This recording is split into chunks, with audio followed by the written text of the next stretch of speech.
Live from London, it's Plank of the Week with Mike Graham.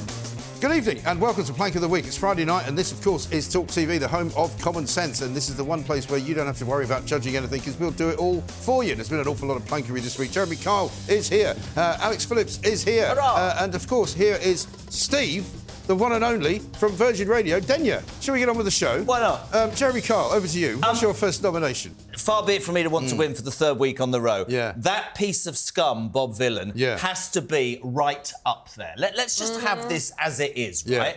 There is no space in this land for hate speech, right? You look at what he did at Glastonbury, death to the IDF. We know all about what's happening in Gaza. We can talk about October the 7th. The people can tell me about the children and all that. But let's talk about the reality, OK? Yeah. Any form of racism is abhorrent. But why is it acceptable for that to be allowed to be broadcast on our balanced, not state broadcaster? Death to Jews. Lucy Connolly, we know the story. A mother of one from Coventry, languishing in jail 31 months. She wrote some very inappropriate and wrong things about the Muslim community. Yeah. I would have thought community service, learn where you went wrong was good. She got a much smaller audience as well. This piece of whatever was not only allowed to do that, he encouraged those unwashed middle-class, probably off their heads, kids to join in. And worst of all, is the BBC allowed it to happen. And we found out a day later that Tim Davie, the Director General, they came up to him and he was there in the VIP and they said... And he said, well, not on demand, but just leave it. This was left on streaming. That is an for hours. That, for me, right? Yeah. I'm beyond talking about the BBC. I think they're a joke. But this bloke, this piece of... who's been dropped by his agent... Yeah. And do you know what did it when I was on air? And I was really angry about the whole thing. Nothing from our fascist government. Nothing at all. No. We were talking about it. 20 minutes after he woke up, in the White House, Donald Trump had revoked their US visa. He said, I don't want that in my country after that tirade. Let's have a look at the actual... Let's have a look at the so-called performance by this character. Dreadful. Death to the IDF! Death to the IDF! Death to the IDF! Any form of racism is abhorrent, but why the hell is it acceptable, right, to call for the death of Jews, the most persecuted race in the land? I'm not saying that everything about Israel is perfect, but... people will talk about, quite rightly, if people have a go at Muslims or Islam or whatever, that is absolute blatant racism, and it was broadcast on our state. Can I just say, like, from a music point of view, I mean, Bob Vylan, there is that, but also they did post just before they went on stage and said, BBC, are you sure you want to do this? Right. Did they? Also, they did. Yeah, and also Kneecap, who, of course, we were expecting they were supporting Kneecap, weren't they? But they posted and said, look, guys, if you're going to come down and see us, get down early. Get down to see this. I think it was all part of a master plan. But also, we were talking about this, with no television, there will have been run-throughs, there will have been sound They would have known. They would have seen They would have known. The BBC would have gone, this is an important cultural event that we must broadcast. And the point is this, right, OK? So those scumbags, and also didn't Kneecap actually call for, like, rioting on the streets of Westminster, which is direct insurrection. And, death to MPs. I mean, look, I slightly disagree in terms of more for free speech and shouting about death to the IDF. In his stupid, idiotic mind, he probably thinks he's talking about the soldiers without realising that about 500,000 of them are just volunteers who are conscripted, ordinary Israelis. But I wouldn't expect that moron to understand the nuances. That's not his real name, of course, is it, But also, no, he's called, like, Jamal Pascal. He's called Pascal Robinson Foster, and he comes from a middle-class family in Hull and went to private school. Of course he did. He's just rancid. He's a rancid creation.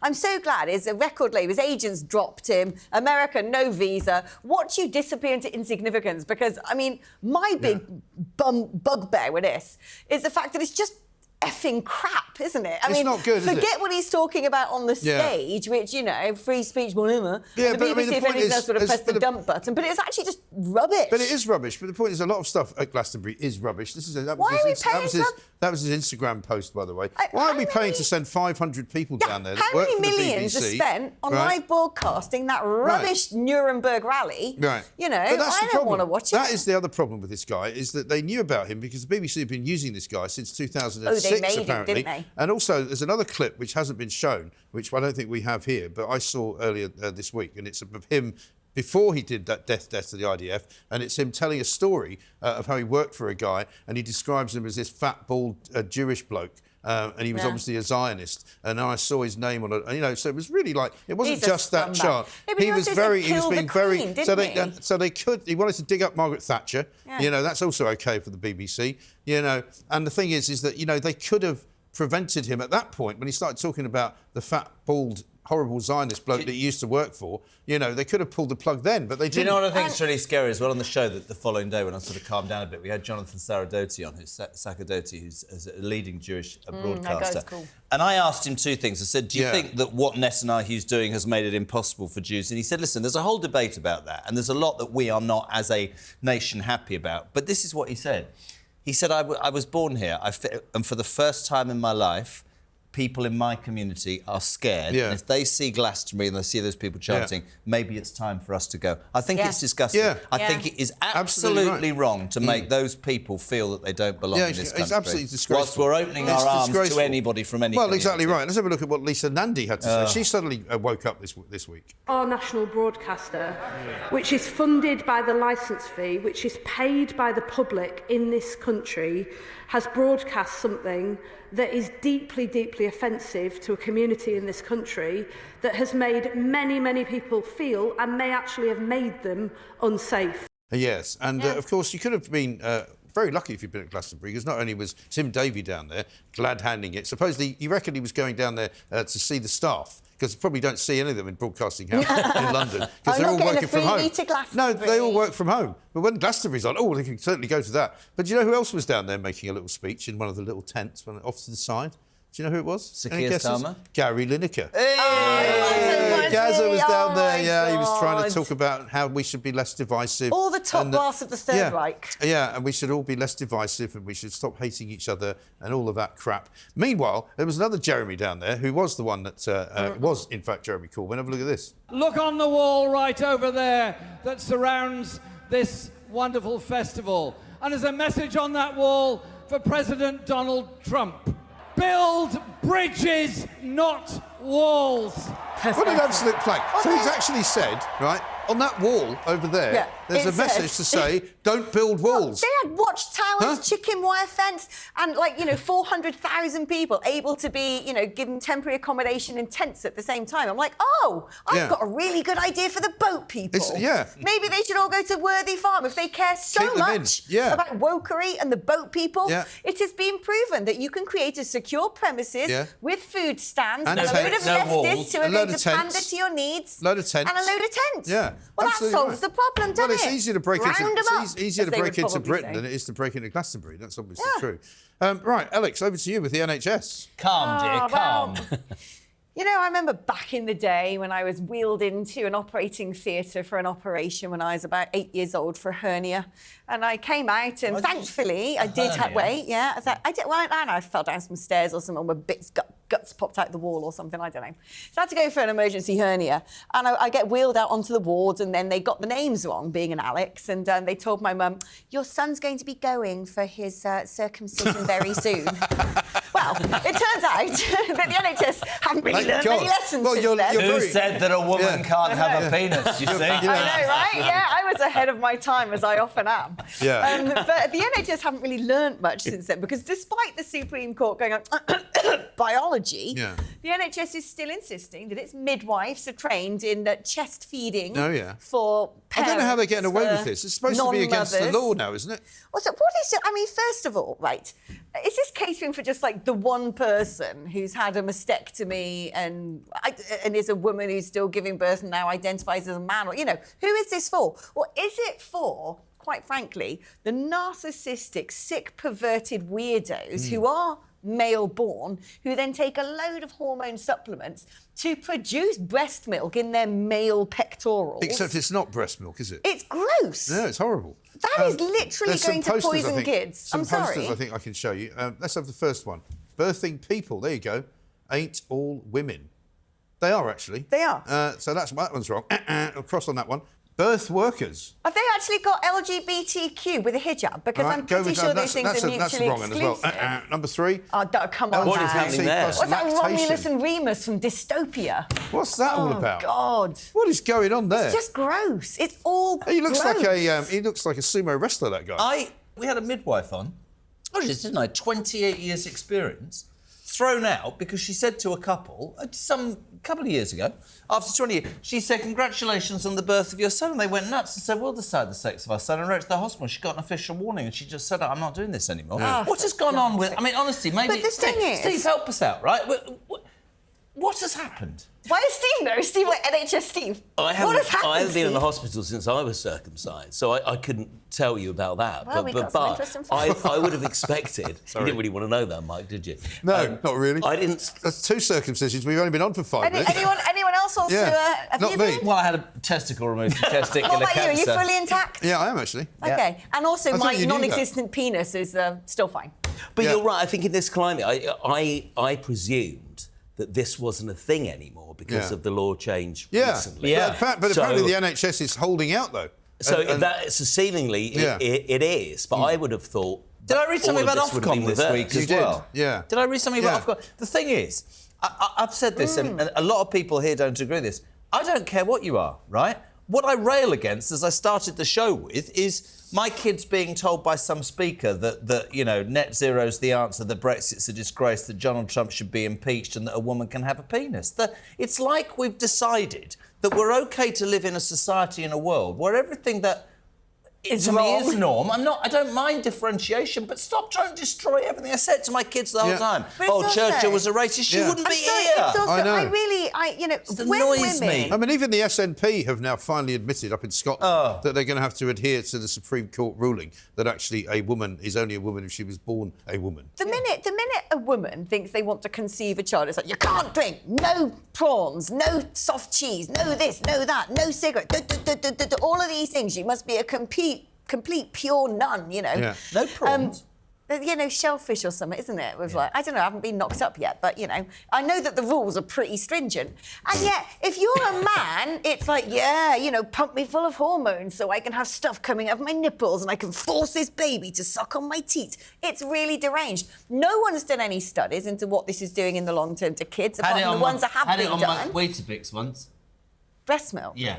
How did it taste? Awful. Very sweet. Green. Didn't somebody make cheese out of it? Yeah. There was a story, wasn't there, a while back? Somebody made cheese out of breast milk. Don't do that. Yeah, it's Wasn't there a thing a while ago with people like frying up their placentas in omelettes and stuff as well? I don't know. That was like a... Onions. Goodness. I mean, Things this that is, shouldn't have this is when you happened. realise that the human race is starting to reach the end of days. You know, It is the end of days. they've started to go I insane. think that's weird, right? Yeah. But I'm actually have you a weird feeling, but you are not, until my dying breath, going to tell me that everything that I was brought up to believe in is so wrong and archaic, it's going to be cancelled and trashed. Yeah. I think there's a man and a woman. If your sexuality is different, that's your business. But I haven't met a woman with a penis. It's ridiculous. But the other You should go to problem is Thailand. this stuff's dangerous. Anyway, I'm suddenly thinking, have I, in the middle of that sentence? Yes, I've got a few stories, but... In the middle of that sentence, I was thinking, maybe I have. You just don't know. That's the thing. Anyway, listen, let's get back to the really, really important topic. It's all been about penises and I mean, I think circumcisions. we need to get away from all of the genitalia genitals. references. I'm going to talk about the weather,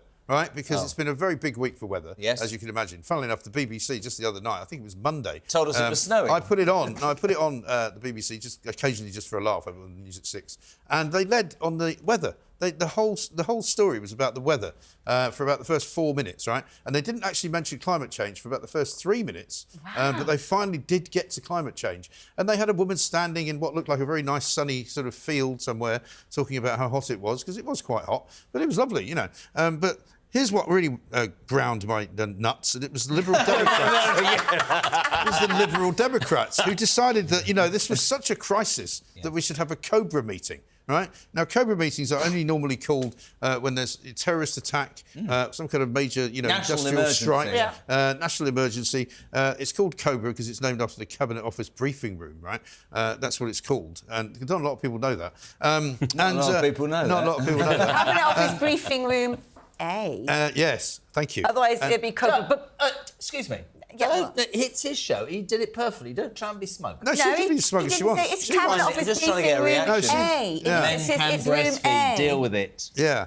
Anyway, Ed Davey, who we haven't seen out and about for ages, No. and doesn't seem to speak out about very much, was so concerned about this that he was demanding that there was some kind of, you know, national emergency. The heatwave lasted 2 days. It was Monday, it was Tuesday. yeah, it was a bit hot and it wasn't very nice on the tube. But, you know, there are parts of Britain where people were getting in touch with me going, it's pouring with rain here. Also, it's about 15 degrees. You know, bring it on. Let's have some global warming. Yeah. Why do we moan? It's too hot, it's too cold, there are too many wind, there's wind, there's leaves on the line. Honestly, I was on the tube, must have been 40 degrees, thinking, it's a bit hot. It's a bloke in a parka. Also, by the Bloke in a way, parka. like about 3 years ago, there was that day that it got over 40. Yeah. So now, unless it starts Do with you a like it 4, hot? I don't care. I love it hot. The thing I've actually got some weather statistics here. You'll be pleased to know. hello. And I can tell you that Yes. actually it's been hotter than it was this week on several occasions. In 2022, in July, it was 40.3 degrees. That's the one I'm talking That's the one you're about. talking Yeah, about. I'm quite precious. It was 38.7 degrees in 2019. It was 38.5 degrees in 2003. You know. And what about the year when I was 11, 1976? 76, it was well above 90. That was the year I was born. Yeah, Also, 90 what was degrees. it like in 1538? Well, we weren't measuring it then, but it was probably also still hot. But they actually, the BBC, I'm going to show you a weather map now. Have a look at this. This is the BBC's weather map. And it looks on as though fire. literally... It looks like there's been a massacre. Everywhere apart from Ireland and west of Scotland, which is always miserable. And here it is. Look at that. I mean, That's Britain, so dramatic. basically South East England is on fire. But 27. they basically concluded that they said, you know, with this very sort of serious faces, they said on BBC, well, of course, you know, it used to be that we'd only have a heat wave every 1 in 50 years. Now we're having it 1 every 5 years. And you're going... What are you talking about? We've been measuring it for about 200 years. So Yeah, they don't it was know if hot that's for a true. couple of days. Yeah. Just crack on, yeah? They only invented climate change about 20 years ago. I mean, how do they know? If you go back on social media, on Facebook, they've got this thing called Memories. And you can see what you posted on this day going, you know, back years. You know, 10 years ago, I posted heatwave going on, you know, 5 years later there was another one. Last year we didn't even get a summer. We didn't have any summer. But that's also did we? climate change. Right. This is the clever thing, right? Because first of all, I remember when I was doing geography and they told us, first of all, there was a hole in the ozone layer. Where's that thing gone? Yeah, it's closed gone. itself up. Done. Yeah, it's over. healed. Then I Yeah, saw there's somehow. going to be acid rain.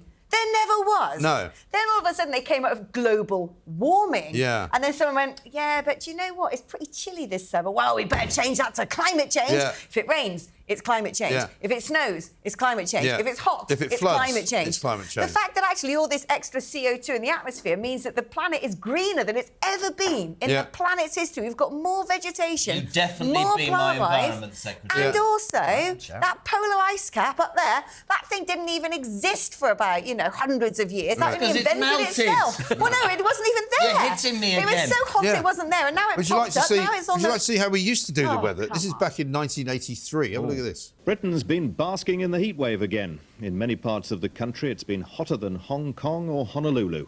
At Liphook in Hampshire, it was 92 degrees, the highest recorded temperature of the year so far. A lot less was being worn in the Welsh capital, Cardiff, hottest city in Britain today, with an official maximum recorded at 91 degrees Fahrenheit. If the bathers felt sticky, the chocolate biscuits in this Cwmbran factory felt downright mutinous. Do you know, I mean, that was Michael remember- Burke. That was Michael Burke there, absolutely loving the fact that it was hot. Instead of going, oh, it's hot. The thing that I picked from that was, because I'm 60 in a minute, is...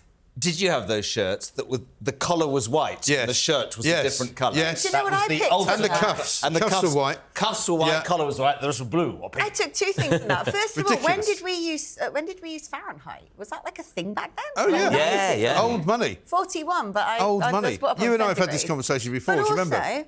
I just remember the days when you could go to a beach. Did you see all those people sitting on the beach in Cardiff? No one was stabbing each other and no one was getting raped. No. Slightly I mean, those worrying, though. were the Is good there a days, beach weren't in they? Cardiff?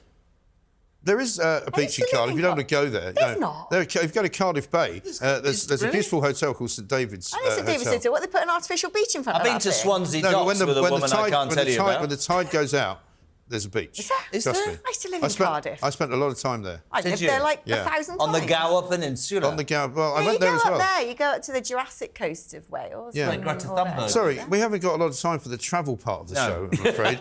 It's time for it's time for Steve Denyer. Hello. Meghan Markle. Meghan Markle's jam, ladies and gentlemen. Should just end it there, shouldn't I? Oh, God.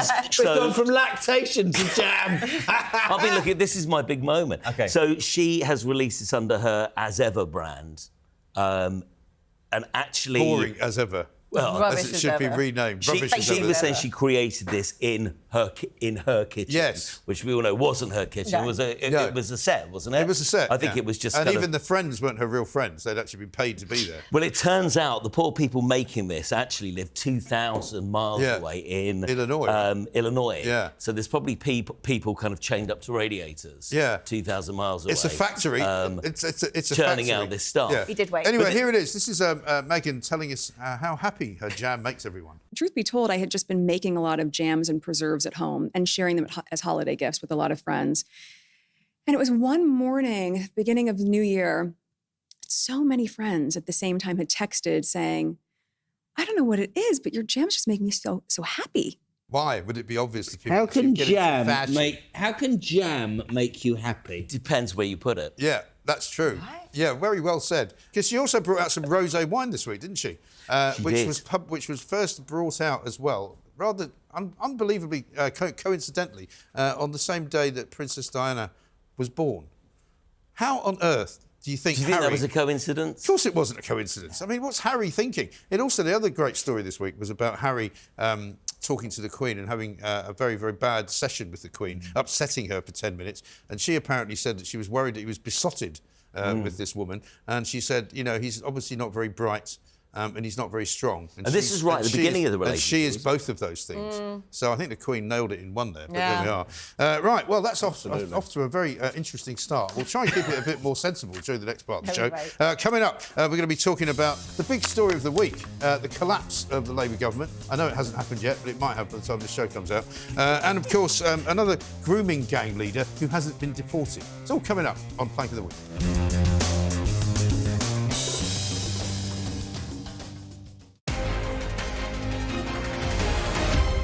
Live from London, it's Plank of the Week with Mike Graham.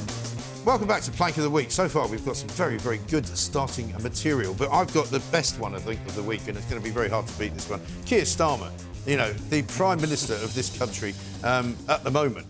I'm not quite sure how much longer he's going to last. This is a guy who actually gave big interviews at the weekend to the Sunday Times, The Observer, gave one to the New Statesman, talked about how, he realised that there were some things that might not have gone as well as they could have gone. For example, when he was away at the G7 and when he was away at the NATO summit, he didn't realise that there was a huge rebellion being planned behind him by all of his backbenchers who didn't want him to vote through this welfare bill, which was going to take, disability payments away from disabled people.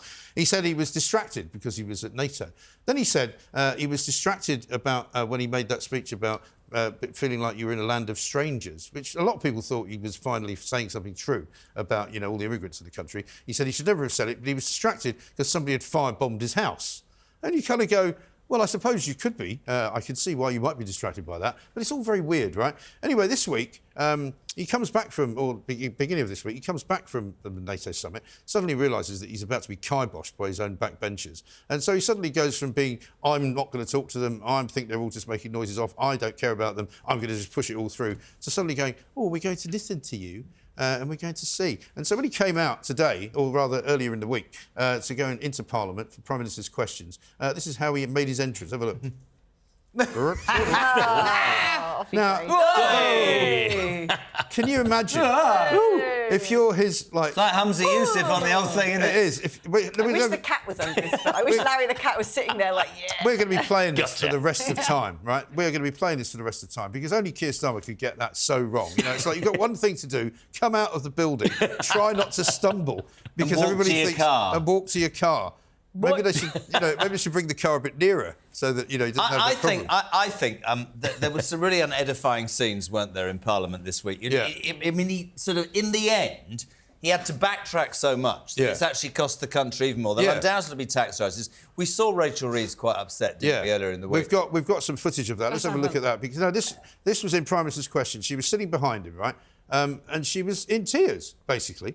She looks awful, doesn't she? I mean, she's aged about 30 years, right? Yeah, that ain't a good look. And one of the reasons that a tear started to roll down her cheek was when he was asked by Kemi Badenoch, is your Chancellor still going to be in a job, come the next election? It was that moment, wasn't it? And it was that moment, and suddenly the tear rolled down, and he wouldn't say that she would be still in the job, so he basically didn't back her So I think it looks very like, not only is Keir Starmer a dreadful Prime Minister, but he's meant to be her friend. He's obviously not much of a friend either. I don't have much time for Rachel Reeves or Reeves or whatever, but at that moment I thought to myself, you really are a piece of work, Starmer. Yeah. You've put her out there. Yeah. You've pulled the rug from under her feet. Whether we thought she was good enough or not, there was a moment there where I thought... She wasn't. No, but I thought... Rubbish. I was like... But the problem for him is, apart from the fact that he has no plan and has basically invited too many people's opinions and now doesn't know which way to turn, you get rid of your chancellor, it's odds on you're next. You're next. Exactly right. And I don't, and I'll say it right here and now, I don't believe either of them will be there in 12 months. Yeah, but and I believe that was incredibly difficult. I know what you're going to say. Hang on, wait. Angela Rayner will be the next Prime Minister. But before we get down to that one, though, that's mental. Consider the situation, because afterwards, obviously, you know, the whole of Westminster went mad. It was like, why is Rachel Reeves burst into tears? What's going on? You know, has she offered her resignation? Was the first question. He said no, so that was denied. It then came out that supposedly the reason she was crying, according to Downing Street, was of some kind of personal matter, which they didn't elaborate on. So we have no idea. Personal matters, as in she learned how she lost her job. Well, it could be that. The thing is, we don't something more than that. It could be something. The only thing I would say is that if there was something really serious that was happening in your personal life, I don't really care what your job is. You wouldn't go and sit in front of an audience like that. But surely. you said to me off camera, you're right. Yeah, because if she hadn't been there, you can imagine what would have been said. People would have said, well, damned if you do and damned if you don't. Yeah. Right? Yeah. But a really difficult watch, wasn't it? So it was really difficult to see to somebody watch, in distress. because you don't like to see anybody, you know, for as much as we've slagged off Rachel Reeves, she's been a terrible Chancellor, he's been a terrible Prime Minister. Yeah, you don't want to see people in their jobs being made to feel like that. You know? I actually find myself warming to Starmer, becoming incredibly fond of him when I think of the blimmin' alternative. I mean, if Angela Rayner becomes Prime Minister of this country, she's obsessed with this Islamophobia law, I'm out. I'm gone. Yeah, well, you've got plenty of places you can move to. She is not only thick, she's dangerously thick and massively ideological. And she's also quite a clever politician, though. Be. No, but she's also quite a clever politician, and she's ruthless. She's clever enough to run rings around the entire Labour Party. Yeah. She would definitely get in there. She's well savvy. Now let's lighten things up slightly. Reform put out a rather interesting tweet this week, and this was about all the U-turns that Labour has performed under Sir Keir Starmer. With 12 months of Keir Starmer just around the corner, it's time for a party. Good morning. It's here, and bigger than ever. You're as cold as ice. Who could forget this? We don't need your money, money, money. What an absolute classic. Another one bites the dust. This was unforgettable.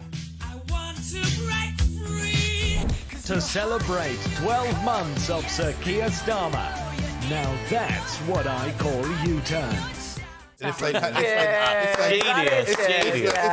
it, right, just like the general election, you know, basically Reform were killing it on social media. But if they'd had that picture of Starmer tripping as he came out, that would be the end of that particular thing. It's been a complete disaster. I mean, this is the week that is the 1 year anniversary. As you watch this, it's actually today, it's Friday night, July the 4th. And you can't believe quite how bad, everybody says it. Everyone that I know who's worked in Parliament, they've never seen anything as bad as what happened this week with the welfare bill, when it started off as something that was going to save us $5 billion, and instead it's going to cost a minimum of $100 million. You know, it's so useless, it's so hopeless, and everything they do just turns to absolute crap. No, the problem is that I see now is either he's got to go very much to the hard left, because that's what the backbenchers are demanding of him to save his premiership, or he goes and he gets replaced by Angela Rayner on the hard left. But then I think then the whole absolutely screwed. Yeah, but then the whole edifice. I think the whole edifice comes crumbling down. I've been saying this. Jeremy knows this. I've been saying this since about August of last year. The government will collapse. The whole thing will collapse. Yeah, because it's so bad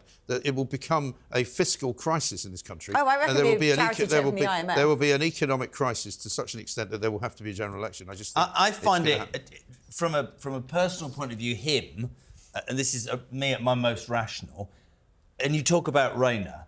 It amazes me that a man who has no political antennae, cannot smell a vibe, there's nothing that tells me that he understands or senses that you spend all that time knowing you're going to be the Prime Minister. Do you think it's OK that you're going to get away with screwing pensions, you're going to get away with upsetting, you know, veterans, or that you can say to disabled people, we're not giving you any benefits, but we're going to still wipe the backsides of people coming to this country. He's supposed to have all these people around him, and yet there is nothing in him that makes me think. And all the best leaders always end up killing themselves like Thatcher and Blair, but at least they went there with some conviction, even if I didn't agree with what they say. I want somebody to say, this is what I think, like Trump, this is what I'm going to do. He's an over-promoted lawyer, and it's frightening. There's no humanity, is there? That's the thing. When he came into Virgin Radio, and I shook his hand, and he kind of just looked straight through me. Was it a strong handshake? No, I bet it was wet. Do you know what? I just remember his eyes and just thinking there's nothing there. There was no kind of feeling or compassion it's kind of vacant, or just anything. It's like a cyborg. It's like Kevin O'Sullivan when he shakes your hand. A bit like, I've never shaken hands with him, I don't think. I tried. Let's have a look at young Keir.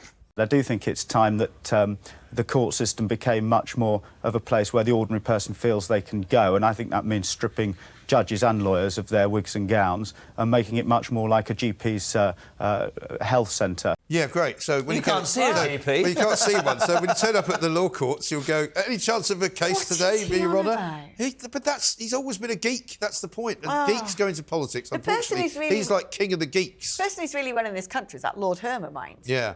He's the one who's actually in charge. Harmer, I call him. Right. Anyway, Jeremy, over to you. Abdul Rauf. I want to do one of these programmes and smile and be happy. But, you talk about a year and then you talk about something that I think is probably the biggest national shame for... That's putting it mildly. And another government U-turn as well. Yeah, I mean, we all know the horrendous, I don't call them grooming gangs, rape gang story. It was a couple of weeks ago that Yvette Cooper finally stood up in the House of Commons and said, yes, this is an issue. Yeah. And this was British Pakistani men predominantly. There was a large number of illegal migrants as well, and we need to get a handle on this. But it seems that almost every part of our institution had covered this up. And I don't care what your politics, as a father, that's an utter disgrace. And yet, we read story after story, Stevie, and this week convicted paedophile Abdul Rauf. He was the leader of the Rochdale grooming gangs, who was jailed in 2012, but he only served 2 years because he was going to be deported, has used £285,000 of your taxpayers' money, ladies and gentlemen, whilst fighting his deportation to build, are you ready for this? To build a house in Pakistan. For presumably when he is deported or when he's fleeced this flipping country of everything he can get. And you look at that picture, and I know Chuck will say, Jez, chill. He shouldn't be on the streets. No. He's in the same frigging street where the children live. That he, honestly, Mike, that to me is... I can't have it. No, they're evil. They're actually evil. And I'm sick to the back teeth with Pakistan now. Do you know what I mean? Pakistan, we give What are they doing about country. it? What are Pakistan doing about What this, are they doing? We should be saying every single one of these people are going to be deported. You're taking them on no more aid for you. You're going to help us set up regular PIA flights to take all these people back. And when they get to your country, you can do what you like. Well, do you remember those MPs from Birmingham who were lobbying in Parliament to try and get money and a campaign going for a special airport in Mirpur, which is where these rape gangs come from? Yeah. That's where they come from. Yeah. So they can have a sort of a hotline straight into Britain. Why not, maybe you could just fly into Leeds Bradford Airport. If you step back from that as a society to say, we're allowing... Forget the fact that he's... I don't care. We're allowing a man who raped an 8-year-old girl over a period of time with his mates to live in the same street where those girls whose lives are blighted forever are still living with their families. Yeah. That's how mad we've become. It's crazy. That's so wrong and right. Simple there. We know from the Casey report that there's a significant amount of asylum seekers who have been involved in these grooming gangs, and yet still to this day these people are coming over and we are paying for them to be in hotels, have driving lessons, have food, wellness yoga classes, all of this stuff, and we treat our own people like the scum of the earth.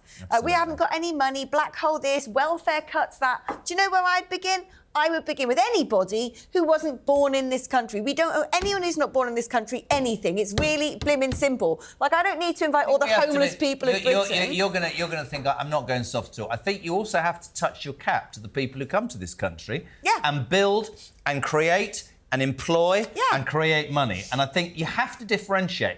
You are dead right about the people who arrive here and take the... Yeah, when they've come and contributed to the economy, they have children. Those children are British citizens. It's very easy. I don't do this whole... I always think about our makeup artists. They've come here and built a business. They work like dogs. They are more appalled, let me tell you, our makeup artists, about what illegal migrants do than they are probably than British people. Of course they are. I think it's a really important point to make. It is, absolutely, because, of course, more and more people who have come here illegally are putting more pressure on the people who've come here legally and worked their way through and pay their taxes. And are proud to be in this country and thank this country for giving them the opportunity. That's what I like. Absolutely. Anyway, let's lighten the mood slightly. The Bank of England, always good for a laugh. So, you know, like the only way that stops us all seething and going mental and starting an insurrection is DEI. Winning the lottery. Right? No, it's DEI. DEI, you know, we're constantly told and gaslit that all these things are very important. Diversity is the strength of our nation and multiculturalism is the backbone of Britain and blah, blah, blah, blah, blah. And so instead of the Bank of England going, right, we're going to, hot off the press this year's new currency, we're going to, keep... Alan Turing and William Shakespeare and Winston Churchill. No, we have to change all that, don't we? That's too white. That's divisive. Money is divisive. It's like, no, we're going to get rid of all this. We're going to have diversity on our banknotes. Oh, are we? So I was literally lying in bed this morning with the other half. Don't get jealous, Jez. I was. We're lying in bed. Whose other half? Yours? Yeah, his. No. Wow. We were all three of us were lying in bed. Was Ian Collins with you? Because he's got a bit of a thing about Mrs. Collins. He's off today. All 10 of us. Oh, he's off today. She's gone out for the day. Yeah. Oh, is it? Yeah. So we were reading the newspapers, and I sort of went, oh my God. Maybe that's why you're not pregnant. Yeah, I know. Yeah, clearly there's a problem with this, isn't there, this system? Anyway, and Nicholas was like, what is it? And I said, oh, guess what the Bank of England are doing? They're going to get rid of all the sort of people you'd expect to be on a banknote and replace it with diverse stuff. Right. I suppose it's better than getting rid of the banknotes altogether, which is what you might expect them to be doing soon when they get the cashless society. And you go, who needs money? You know? And I said to him, not being rude or anything, but if they're going to go diverse, who are they going to put on that banknote? Isn't Paddington? And putting a Paddington. Paddington Bear's going to be on. Is he? Isn't he? Is it Harry Potter as well? I'm sure if anyone, I was surprised that Harry Potter's name was put in there because I thought, is this? Fisher Price making money for children's Monopoly. No, but hang on. Surely somebody will object because of J.K. Rowling's views on women. But I said to Nicholas, I'm really trying to think. hide some, and you're on the 50. Oh, really? Yeah, MG's on the 50. Let's have a look and see what we've got for that, because I may have beaten you to it, actually. Oh. Love it. Not funny hair there. That's exactly. You see, I thought we'd created that. Well, I don't know where that came from. You had a shock. I look as if I've just been shot. I mean, I'm not sure that. You don't actually look like you. Doesn't look like me. Also, that's a very old-looking note. Did you enjoy the colonic irrigation? Not particularly. For the 10 of your English pounds. I said to Nicholas, if this is going to be all diversified, who are they putting on that? Because I'm like, I said, seriously, I'm sitting here trying to think of who it might be. And I'm like, the most famous person I can think of at the moment, just popping in my head, is Lenny Henry. And he was like, Eddie Izzard, wasn't it? It'll be Eddie Izzard. Maybe it'll be George Floyd. I saw someone's been using Grok to make examples, and I've seen that one. Diane Abbott. But yeah, no, so this is what Nicholas said. He's like, well, she was the first black female MP, wasn't she? It's going to be Diane Abbott. And I'm like, well, she can't even add up. What's that going to be on the £11 note? Exactly. Blimey. Crikey. Anyway, listen, that's us for another bit. We've got some more coming up, though. Do you remember when Jaguar changed their tune and decided they didn't want to sell nasty, masculine cars anymore? Well, we're going to tell you what happened to their sales coming up next on Plank of the Week.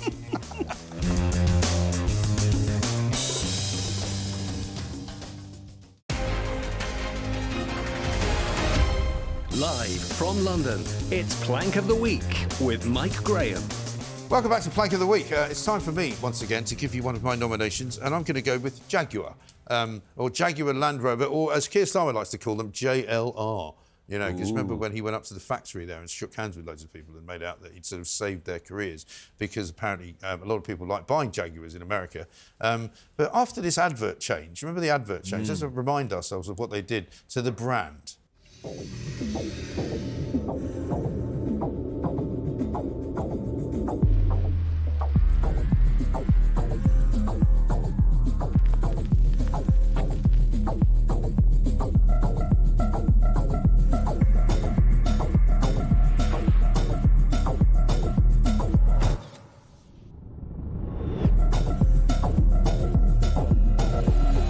So, as you might remember, Jeremy, they did away with not only the whole image of Jaguar and the way that the leaping Jaguar actually was the kind of the mark, if you like. They did away with the growler.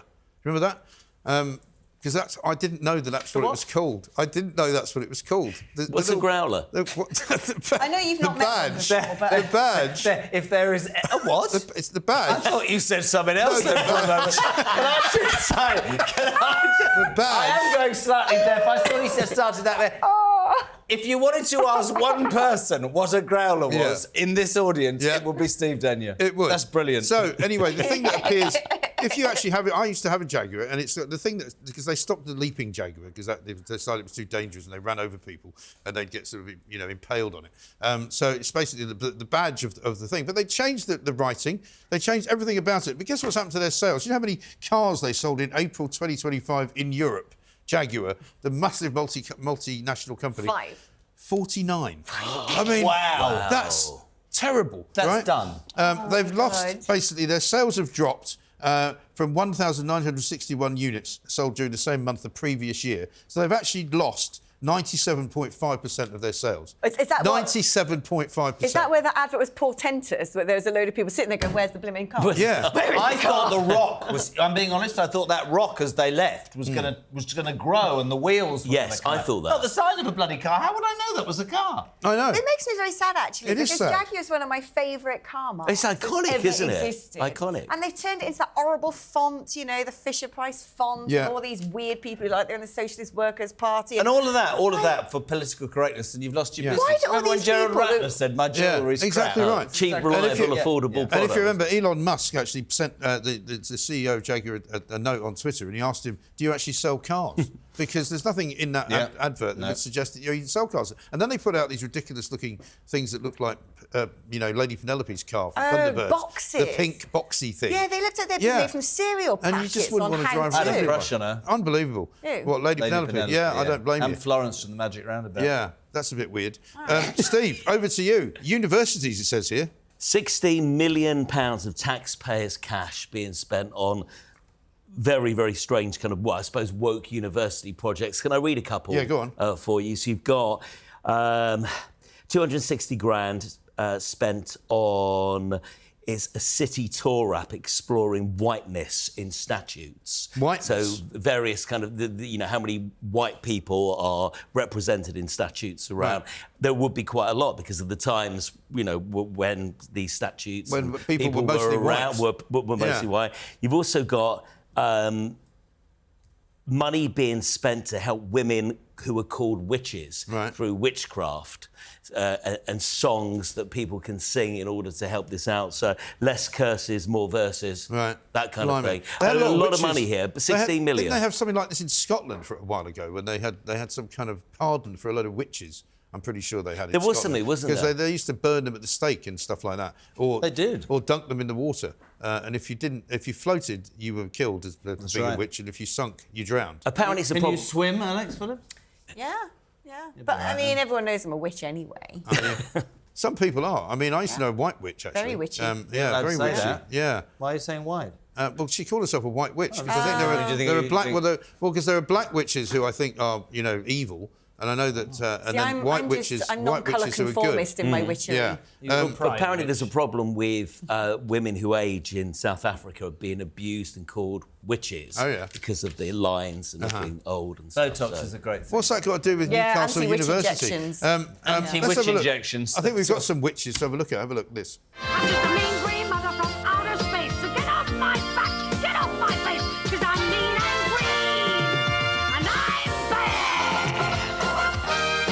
Now, that's before the Wicked, That was my childhood, Mike. What was that? That's grot bags. So What's if anyone grot bags? remembers I don't remember Rod that. Hull and Emu... I remember Rod Hull and Emu. Grot bags was kind of the baddie witch who would knock on the door and everyone would say there's somebody's at the door. I thought that was Miriam Margolis who just said on the Jonathan Ross show or I something. thought that music was Audrey 2 from Little Shop of Horrors. Yeah, well, I guess we all I thought it don't was something remember different. that. That was my childhood. I've never heard of grot bags, but there we are.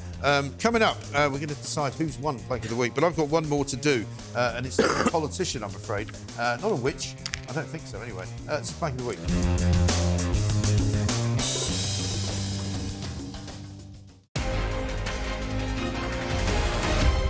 Live from London, it's Plank of the Week with Mike Graham.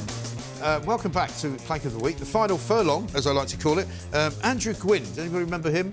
Andrew Gwynne MP. Yes. Does it ring a bell? Yeah. He was a Labour MP, one of the many scandals of the past year, who had to be suspended from the party, I think, on the basis that he had been found to be writing WhatsApp messages about hoping pensioners drop dead so that they wouldn't have to worry about them not voting for them. And then it turned out he'd said all manner of awful things as well, some of them quite anti-Semitic and some of them quite nasty. He's still apparently yet to hold a by-election because I think Keir Starmer doesn't want him to have a by-election because he's about to lose it to Reform, and that'll be another. Where's the MP. seat? Yeah, where's the seat? It's somewhere in the northwest, I think. I should know the answers to that. But he put out something this week. This is why we decided to make him a plank, making out that he attended Armed Forces Day. Let's have a look at the picture of him at Armed Forces Day. Because, of course, everybody likes to think that they're supportive of our armed forces. It's a very nice thing to do. Unfortunately for him, the Armed Forces Day in the background looked very similar, or rather he looked very similar in a different picture. Let's see the other picture. That's the other picture, where he wasn't at Armed Forces Day. I'm afraid he was at another event. So he basically pretended he was at Armed Forces Day. He put a different background in. Superimposed? Yeah. So he's AI'd himself to be at Armed Forces Day. Which seems completely and utterly ridiculous, isn't it? Was he still sort of hankering after a return to the limelight? I think it just shows you that some politicians, unfortunately, go into the business of politics because they're sort of such narcissists and double dealers that they literally couldn't lie straight in bed. You know, so he thinks that's OK. There was one the other week who pretended that she'd gone to a fish and chip shop in her constituency to celebrate World Fish and Chip Day or something. And she put out a tweet saying, really had a great time, took my entire team to this lovely fish and chip shop in wherever it was. And it turned out it wasn't open that day. You know, and you just think you're not even smart enough to check that the place is open. I mean, that would be... That's just bad. It's just dim, isn't it? Schoolboy. It's dim. So Andrew Gwynne is also dim. Gwynne Dim. He's now an independent MP. He's not in Labour anymore because he's been kicked out. But I mean, he should really be having a by-election. Still being paid $100 grand a year. And he's still the whole way he's still picking up his salary as well. Because you've got a couple now, haven't you, being arrested on funny charges. They were holding on to their seats with white knuckles. I'm like, get them out! I know. Get them out! Get them out, and absolutely quite right too. So we've got to pick the winner. You have, because it's your show and you're in charge. That's exactly right. When I say we, I'm sort of doing my bowing down to Kim. I think it should be the BBC and Glastonbury. I think it should be, really. Yeah. I mean, I think... I want to win 3 weeks on the trot. You're a winner, Jez. I mean, as hopeless as Keir Starmer is, he has won it quite a lot recently. That Bob Vylan is a load. He's definitely... Yeah. I mean, I think the BBC and Glastonbury together, I think, are the planks, because the Glastonbury people should have known what they were doing. And previous to the actual Glastonbury show being put on, Michael Eavis, you know, the guy that runs it with the big beard, the socialist who has basically hidden away in a trust fund about 80 million His inheritance tax. Yeah, so that he can avoid inheritance tax to his daughter. Whilst pontificating but in addition the whole time. But in addition to that, before it actually happened at Glastonbury, he said, you know, everybody knows what our politics are. If you don't like it, don't come.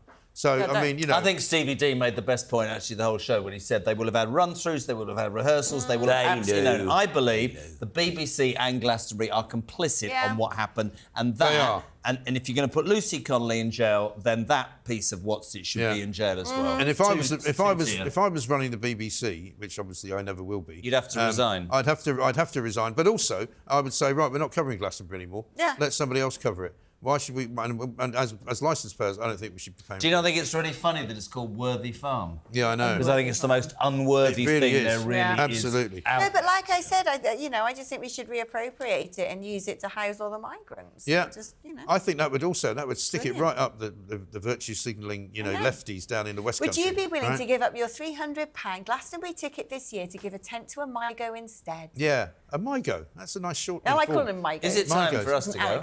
It is time for you all to go. Did you like what I did there? I do. Yeah. I did like Come that. on, May, you need to go. We go. Right. Go. Now, Plank of the Week goes to the BBC and Glastonbury. It's a kind of a joint win today.